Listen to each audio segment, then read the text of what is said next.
I know we've got a board meeting tonight at 7:30 at the court, and at 7:30 it's going to be very important for me to be there because we have to amend the agenda. I'm going to be introducing a resolution this evening in Prince William County to withdraw the county's funds from the Council of Governments if they do not reverse course. And if they do not reverse course and reverse the position they took in this gun-grabbing position that was actually forced through not by Virginians, but by the state of Maryland. Why in the world they are interfering in the business of freedom-loving Virginians is just absolutely atrocious, and we intend to do something about it. I'm going to be introducing it this evening, and Supervisor Canlon has offered to second the motion, and we're going to need all of your help to get this passed this coming week. As you all know, my name is Stewart. I see so many friends in the audience. I almost feel like this is a campaign meeting. I appreciate you all coming tonight. I'm chairman of the Board of County Supervisors for Prince William County, a position I've held since 2006. It was in a special election when Sean Connaughton stepped away and is now the Secretary of Transportation. Nobody gave me a shot at winning that. It was on a federal election day, higher turnout, but I won. I won again in 2007, and in 2011, nobody gave me any shot of winning. But with all of your help, we took the chairmanship in 2011, beating my Democratic opponent by 30 points, winning 72 out of 77 precincts in Prince William County. And that is despite leading this county, not just in words, but in actions as a conservative. In 2006, when I became chairman, the board was increasing tax bills by 10% per year. And they were claiming that they were reducing taxes because they were reducing the rate. But we all know the assessments were skyrocketing, and the net effect was for people's tax bills just absolutely going way up. We immediately got to work. We cut 320 government positions. We cut spending $143 million. We cut spending so much that average tax bills in Prince William County today are 30% lower than on average in the rest of Virginia. They are 30% lower than those tax bills in Fairfax County, and they are 35% lower than those in Loudoun County. In 2007, with a lot of the help from Robert and so many other around you in this very room who are part of the Help Save Manassas movement, we took on and put in place the nation's toughest crackdown on illegal immigration. So far, we have handed over to the federal government almost 6,000 criminal illegal aliens. Those illegal immigrants who are here have committed crimes, and now the violent crime rate has come down in our county by 48.7%.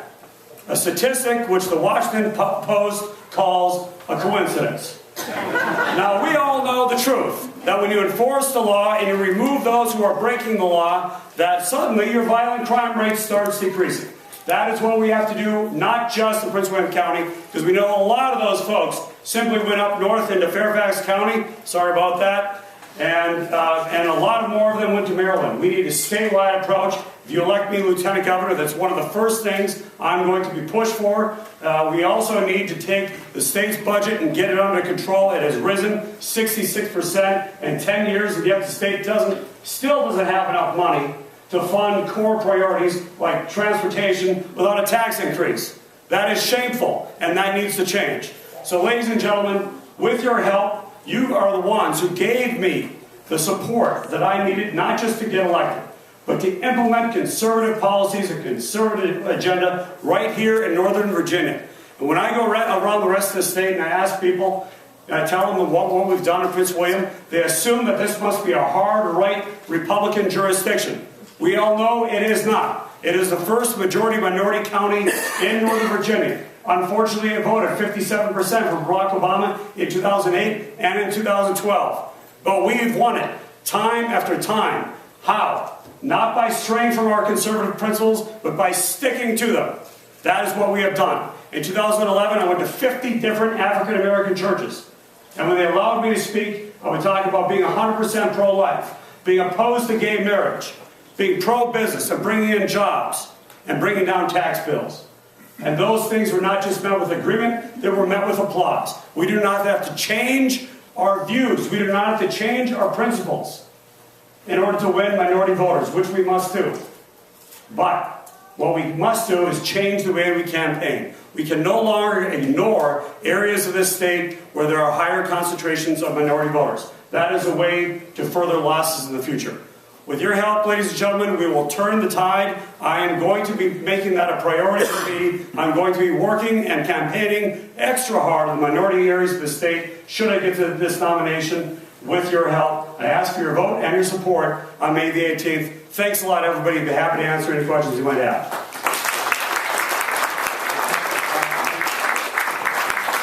Drew, how much time do we have? A minute and a half. Okay. Minute and a half. I neglected to mention Mr. Stewart is running for Lieutenant Governor. I apologize. Corey, given our dire economic straits, high unemployment, the recent sequestration, burdensome federal regulations, I'm taking most of the time here, what is your plan for spurring Virginia's economy and bringing more jobs to the Commonwealth? Well, this is something that we know a lot about right here in Prince William and Manassas. This county did three things when the economy headed south. We lowered tax bills, we lowered expenditures, we streamlined government regulation, we cut in half the amount of time that it takes to open or expand a business. We became a AAA bond-rated locality. Only 0.4% of local governments have that. We kept our nose to the grindstone, we cut expenditures, and we focused on education, transportation, public safety. And voila, what was the result? Number one in job growth, according to the Bureau of Labor Statistics in Virginia. Number 3 in the United States. Job growth is not about a silver bullet. It's not about attracting any particular business. It's about getting the basics right. Low regulation, low spending, and most importantly, low taxes. And with that, Virginia will continue to be a job center, and we can spread that wealth, not to spread the wealth, we can spread that job growth. We can spread that job growth throughout the Commonwealth. Thank you very much. Thanks a lot.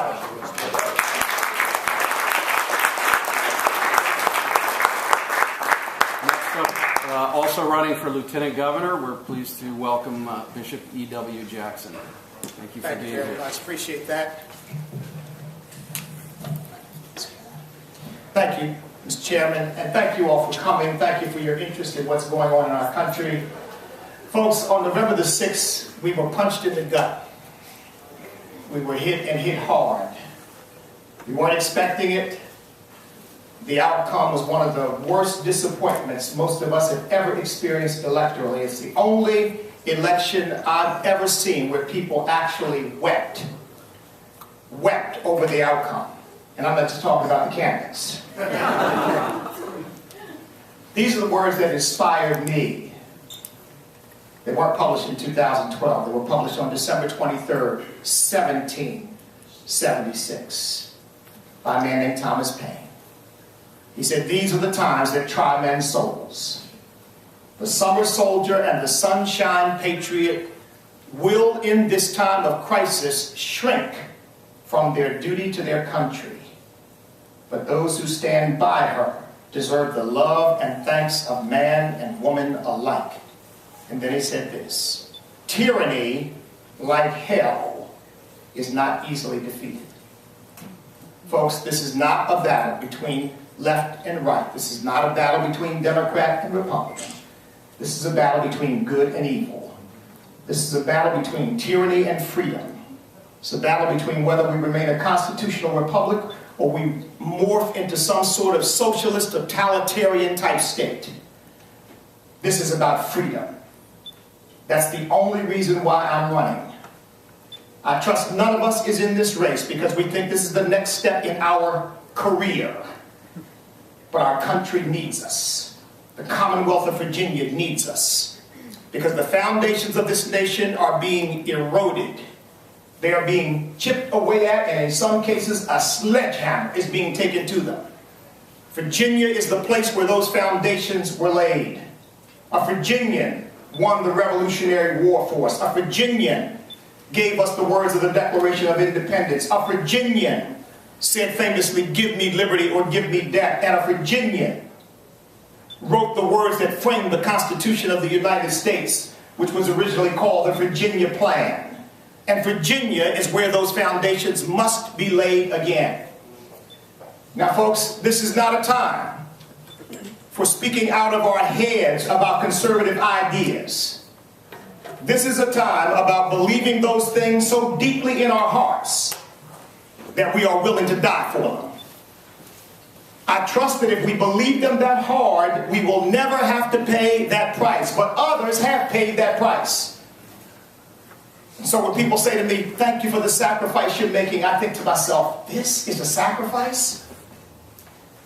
Young man by the name of Sergeant Javon Jordan, who I presided over his burial, his funeral and his burial, before going to his second tour in Iraq, when his mother said, "I wish you wouldn't go. I'm afraid you might not come back." This young black man looked his mother in the eye and said, "Mother, I am not afraid to give my life for my country." My best friend in the United States Marine Corps, a young man by the name of Terry Laser, orders came in. We were both air radar technicians. He volunteered for the orders because I was already married and had a child. When I went to look for him in Johnstown, Pennsylvania later, his mother said Terry was killed on those orders. What we're doing right now, it's a small price to pay, but we better be prepared to pay it, so that there's not a larger price to pay later on. Now, folks, I hope I have a chance to give you some specifics about issues. And I'll try to address some of them in the brief time that I have left. But let me say this to you. It's not enough to have conservative ideas in your head. You've got to have them in your heart. Where do they come from? And in my view, they come from the Creator, who not only gave us our rights and freedom, but gave us this nation. I support the 10th Amendment because state sovereignty is critical to the preservation of our freedom. And I'll fight for it.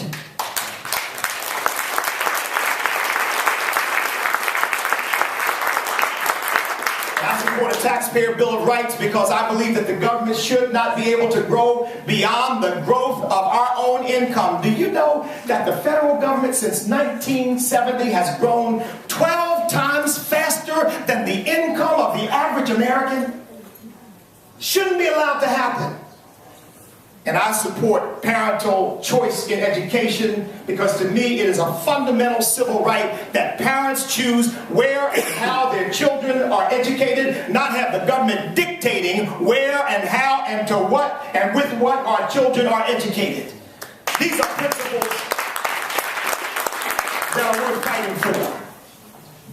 Now, Ronald Reagan said freedom is never more than one generation from extinction. We do not pass it on to our children in the bloodstream. It must be fought for and protected and passed on to them to do the same, or we will spend our sunset years telling our children about the United States of America where once men were free. That cannot, must not, it will not be our legacy. And I'll end with this. Somebody asked me at a forum one time, well, what if it's too late? What if the moment's already passed? And you're just kind of whistling through the graveyard. And this is the answer I'll leave you with. I hadn't thought about that, but this is what came up out of my heart. Every single one of us as Virginians and Americans ought to have this attitude, that if out of 315 million people, I am the only one standing up for freedom. I am the only one standing up for the Constitution. I am the only one standing up for the values that made this country great. It is worth it, and I will do it until I breathe my dying breath. That's the attitude that we all have. I ask for your support. I ask for your vote on May the 18th, and I will be a champion for your liberty. And when the session is over and before the session starts, I will be back here talking to you. I will be in those black churches, those Hispanic churches, and I'll be talking to those people who share our values but have been lied to about us. I will go and tell them the truth, and the truth will make them free.